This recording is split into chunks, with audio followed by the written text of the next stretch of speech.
Bonjour les amis, j'espère que vous allez bien. Je suis heureux de me retrouver aujourd'hui avec vous pour participer à cette pensée du jour magnifique, me semble-t-il. La question pour vous, comment Dieu réagirait-il face aux méchants? N'hésitez pas à me dire en commentaire ce que vous en pensez. Alors imaginez-vous être à la place de Dieu face aux méchants. Qu'allez-vous faire? Faites pause juste avant et ensuite écoutez la pensée du jour.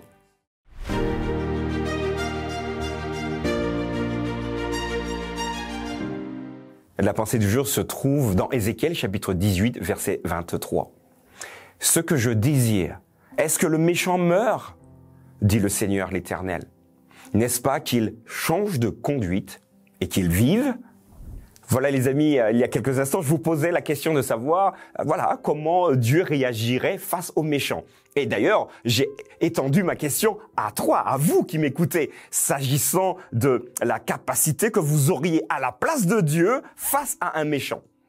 Alors, je vous l'accorde, du bout des lèvres, que si j'étais Dieu face aux méchants, il se peut que je leur aurais infligé une sentence pour qu'ils puissent regretter le jour de leur naissance.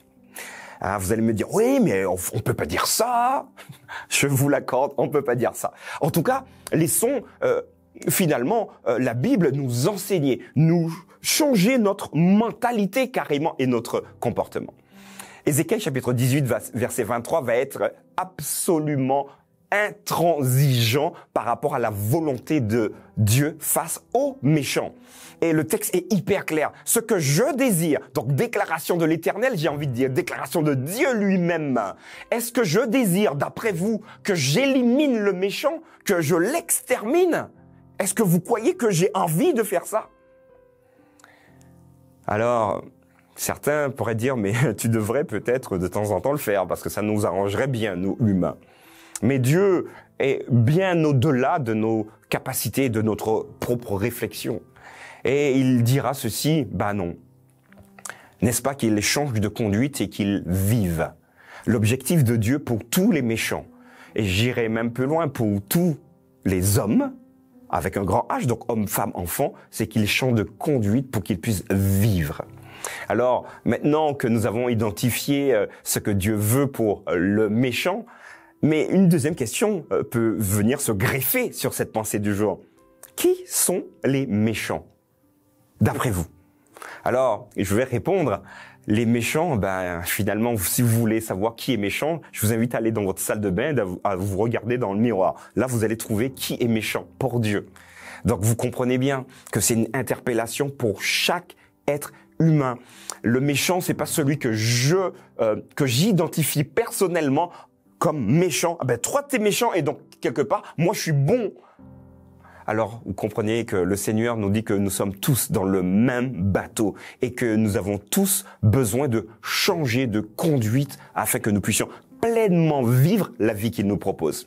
Alors, mon invitation pour toi aujourd'hui, c'est de continuer sur le chemin que tu as déjà commencé. Alors tu es peut-être au début du chemin et je te félicite et je te tire mon chapeau. Tu es à la moitié du chemin ou plutôt vers la fin du chemin. Je te félicite parce que tu n'as pas abandonné ces instructions. Alors pour ceux qui pour la première fois arrivent sur les pensées du jour, j'aimerais vous interpeller également. Vous avez la possibilité d'entendre et de vous dire, Seigneur, je te connais pas. Tu me proposes un chemin, celui sur lequel je suis me plaît, plutôt bien. Moi, je me trouve et je me sens bien là-bas.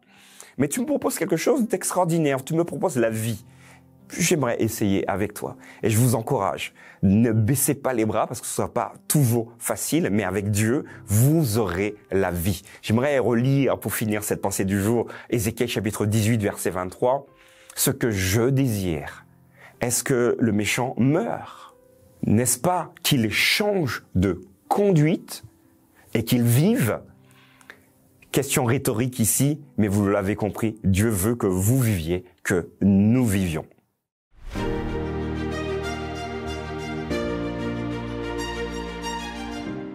Voilà une interpellation.